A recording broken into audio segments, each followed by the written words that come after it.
Hello, it is me again, great and glorious professional tarot reader Nick Dutch, here to talk to you about his various different thoughts and feelings. Because, my attitude to the subject of, weirdness, supernaturalism, and all the rest of that has changed rather. I want to say rather a lot, but that's not accurate. It's just like every single time you investigate things, you build up a certain level of understanding, you put a few things to the test, and all of a sudden that bit there is nowhere near as relevant, but that bit there is more relevant. So experiment went a bit more with there, and that leads you to a new level of research and experimentation and so on and so forth. So you're perpetually moving forward, like as it were, your knowledge and your experience and your understanding is steadily growing with the passage of time. So therefore I'm in this position of thinking about how the world ended up the way that it has, and what people's attitudes towards magic really is. I mean, essentially, let's break it down. The history of magic is the history of what magicians have told people that what magic is. It is not the history of magic. It's the history of people explaining things. It is not the actual phenomena itself. The actual phenomena itself, we've got various different, reports and stories and photographs from various different poltergeist alleged happenings, which might have been real or might not have been. We still have more questions there. So, okay. But it's the history of what magic looks like, which has affected our understanding of what the word could mean. In practice, what we are doing is essentially trying, if we break it down and move away from the word magic for a minute, let's think about what we're actually doing. In some variety of formalized or structured or ceremonial manner, in one form or another, that includes meditation and prayer and all the rest of it, okay, there's still some ceremony to it. We are attempting, because we are calling ourselves magicians or witches or whatever, to attempt to engage with something in reality which we understand or we think or we believe is somehow there. To the most part, again, moving away from the word magic, we're using something which seems to connect with the phenomena associated with ESP and mediumship, of which the vast majority of magical operations in general are. But because there's a certain aesthetic to it, maybe there's the candles, maybe there's the circle, maybe there's various different symbols up on the wall, all of a sudden then boom, it's magic. But that's the image. Alright, I'm sure you've all seen the reruns of Buffy the Vampire Slayer, and you got Willow who's sat there in a circle of candles and she's doing a lotus position and speaking in Latin, or trying to do it. You're doing it very badly because she sucks at Latin. That's the image of what magic is. That's the image of what witchcraft is. That is not necessarily phenomena. Okay, that's image. That's the theatricals, that's the play acting, that's the doing things physically, which engages your senses and maybe holds your attention on something and maybe therefore might be useful. But is it essential? For human perception to operate in some particular ways, and some individuals would require that sort of thing, yes, but no, in general it isn't. Because as well as saying that what we call magic is predominantly a form of ESP work and mediumship, implies that the circle, the ceremonial, is not important. They are supportive tools. However, when you end up doing something like a circle casting, and on that one particular night you're particularly sensitive and you end up seeing the ring of blue lights, where you've put it, and it's there and you can feel it a bit like a static membrane, then you think to yourself, well, hang on a second, what else are we doing? And then it goes into energy manipulation. Alright, when casting the circle and visualizing it using your passive attentive willpower to try and hold it in place, because you're visualizing it, you're trying to feel its presence. The word visualization is sometimes wrong, because it's not always a question of visual imagination. It's a question of sensation. It's a question of an awareness of something that's there.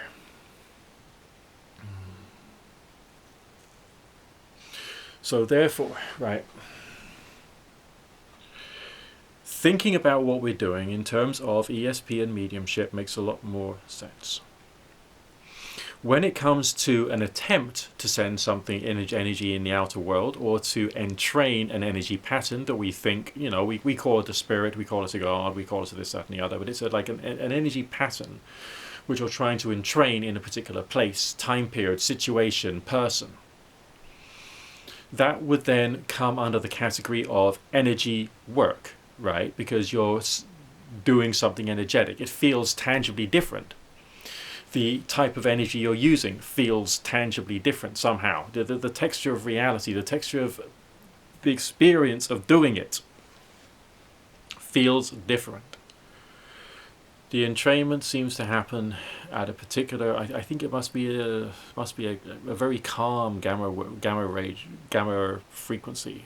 It's difficult to describe what it could be. I don't know.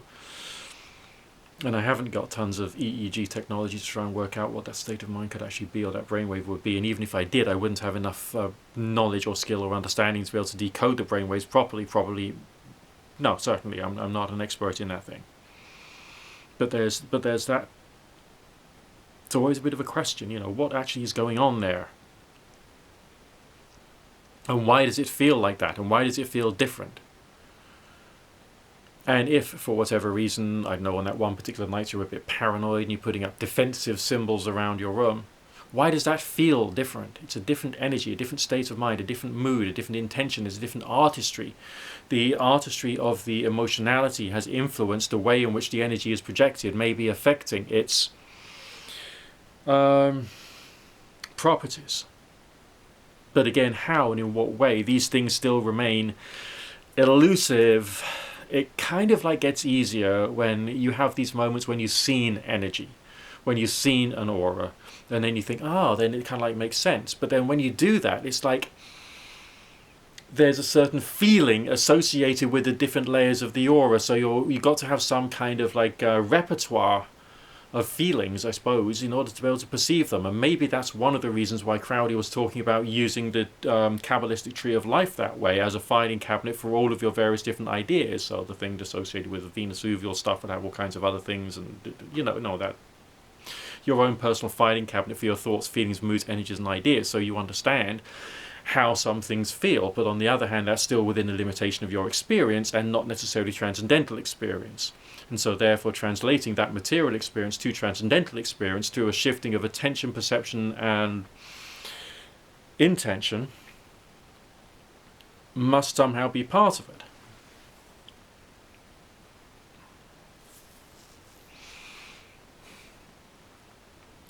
So there, you can tell I'm wrestling with this, can't you? And I've been wrestling with this ever since I saw that ghost when I was 4 years old. Okay, it's that long. We're talking about nearly half a century of just wrestling with the subjects of spiritualism and occultism and witchcraft and magic, and trying to get all of the answers together. Now, the other type of action or activity is when you're heading for that moment of spiritual explosion. It goes out of you like a shockwave, which then contains, that shockwave contains the energy of your intention, which has got to be quite well built and well constructed, and the energy's got to be raised in a very good and appropriate way, and the state of mind has got to be appropriate and right, and therefore there's so many different factors involved we can't say it works. But when I did that one all those years ago, decades ago now, and wished to see the glimpses of the future in my dreams, and it actually happened, I didn't spend ages planning and preparing it. I was doing the mantra anyway, just once a day, 10 minutes, that sort of thing. And it's just one day, boom, it hit my head. Why don't you make a wish at the end of it? That'll be fun, And I built up the energy of it, the breathing, the speed. And I went into it really, really enjoyably, and bam! I made that wish, and there was that explosion of energy out of the body, which I felt. Still very subtle, still very thin, but still tangible. You felt it explode, you felt it move. That comes under energy manipulation, but it's more to do with the high spiritual experience, the energy, the excitement, the power of the moment. But in that tranquil, reverent, prayerful, meditative state, the mantra meditation still seems to have some real importance when it comes to raising energy and changing state. And programming energy and programming intention. And then there's the whole thing about dealing with spirits. That's a whole new thing. That's a whole new thing. Definitely mediumship, definitely crown chakra, definitely ascension meditation. All of that is where that comes from. Alright, so that's a different discipline in its own right. All of these things, they have their own specific states of mind, just like religions have their states of mind. Wicca feels homely and friendly and made out of wood, or maybe it feels like roots and mud and earth and leaves and sunshine and trees and sap and the sound of the running of reindeer or something. Maybe that's the feeling that it has, whereas Christianity believes itself to be very catheric. It's got this kind of like ivory marble feeling to it. Its identity is so catheric, but it isn't in many different ways, if you get my drift. So these things will also affect your state of mind. These things will also affect, therefore, the quality and type and programming of the energy that you're receiving and that you're transmitting, which would then have a different effect upon results. And then, of course, then there's your divination, which is all about being receptive and looking at different, looking out for different things, programming your mind to be receptive to specific things. Once you've already got a certain quantity of extreme level of sensory perception, and then it goes into the whole dowsing thing as well, and then the ideomotor effect has something to play in the whole thing too, and it all gets really rather curious and complicated. That stuff, what I've described, that's the real work. And that's more, from the point of view of energy manipulation and spiritualism and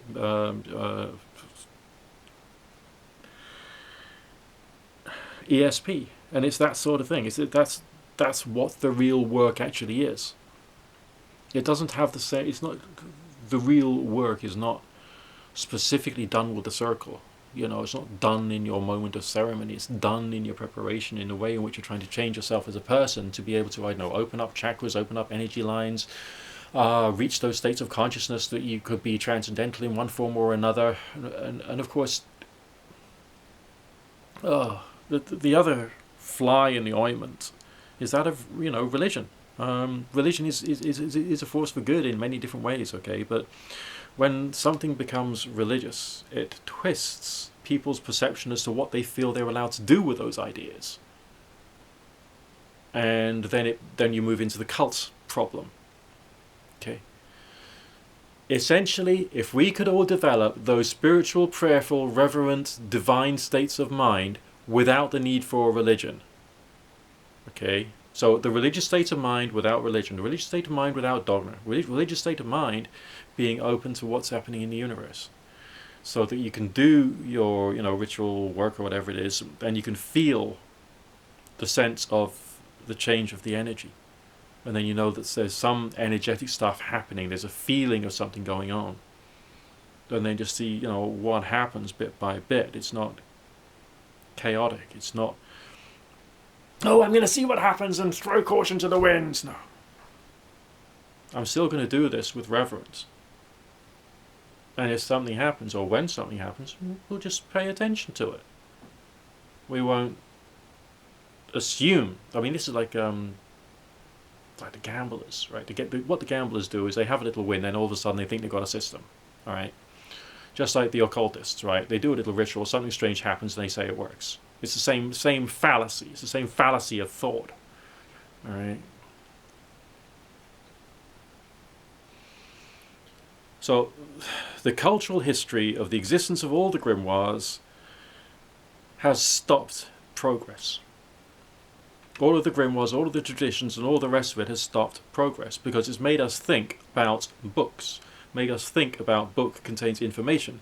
Information which would therefore must be true because someone is turning around to me and saying it works, right? Therefore, we will revere the book and we'll do top-down processing, not bottom-up processing, and experiment and explore and investigate. And that's why magic is failing. There was a lady I saw on Facebook. She had a conversation with a friend of hers in the chat, in the comment section. And this lady was saying that I'm trying to convince my husband that I have abilities. But he's saying, well, why didn't you turn me into a newt then? Okay. Why would the husband react like that? Because of the culture of it works, the culture of it works, which comes from the culture of maybe the culture of books, the culture of the grimoires, the culture of the idea that there is some higher level there, a higher level of power and knowledge and the rest of that, and therefore we must revere it and do precisely what the tradition says. Top-down processing. No. The real magic is more humble and more experimental. And you have to think you have to think in an experimental way. Otherwise, you're just deluding yourself and everybody else you talk to. Alright? I'm okay with telling you when I don't know something. I'm okay with telling you that it's wrong to say it works. I'm okay with the idea of pointing out that this whole subject is very, very confusing and complicated, and there's lots to it, and there's tons of little intimate disciplines going on within disciplines, wheels within wheels sort of thing.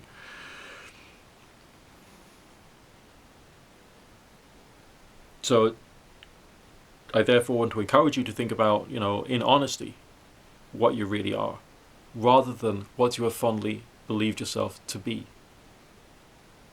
Where you are and what is actually true. Okay, we need to be on the search for what is actually true. We don't have it. We're getting there though. At least I think I am. Steadily, bit by bit. Yeah. Speak to you in a bit.